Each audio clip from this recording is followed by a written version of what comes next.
ఈరోజు మనిషికి ఏంది తక్కువ? డబ్బుకు తక్కువేమిలే. ఏమయ్యా? మరలా ఏమో పదవులకి, ఆధిక్యతలకి, ఆధిపత్యాలకి తక్కువేమిలే. ఇంకా కులాలకి, గోత్రాలకి తక్కువేమిలే. పిడికడు మట్టి కనుక మన భారతదేశంలో పిడికడు మట్టి పట్టుకుంటే ఆ పిడికడు మట్టి కులగీతం పాడుతుందంట. మన దేశం పరిస్థితి అట్లా ఉంది.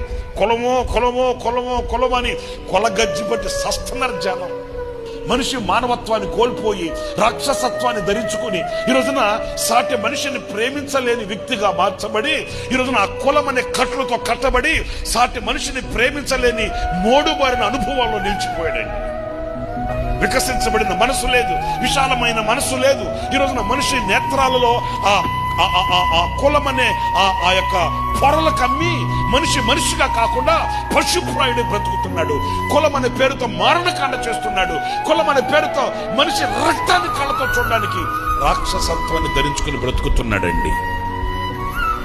మానవత్వం కలిగిన ఏ మనిషి కూడా కుల ప్రసక్తి ఎత్తడు.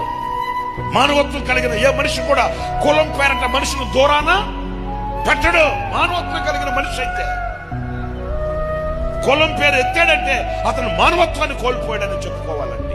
కాస్త బాధాకరంగా నేను ఈ మాట మాట్లాడుతున్నప్పటికీ ప్రియమైన సహోదరులరా, సమాజ క్షేమం కొరకు చెప్తున్నాను, సహోదర ప్రేమ కొరకు చెప్తున్నాను, సమాజంలో ఒక చైతన్యం కలగాలని చెప్తున్నాను, మనిషి మనసు మారాలని చెప్తున్నాను, మనిషి మనసు విశాలపరచబడాలని చెప్తున్నాను.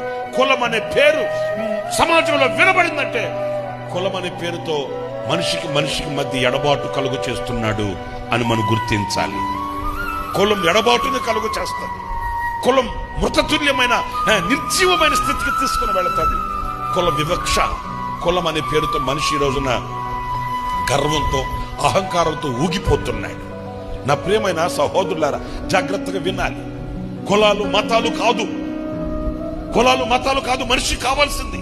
ఈ రోజున మనిషి మనసులో వెలుగు కలగాలి, మనిషి మనసులో ప్రేమ రగలాలి, మనిషి మనసులో విశాలత కలిగి సాటి మనిషిని తన వలే చూడగలిగిన ఆ మంచి వివేకమైన హృదయం కావాలి.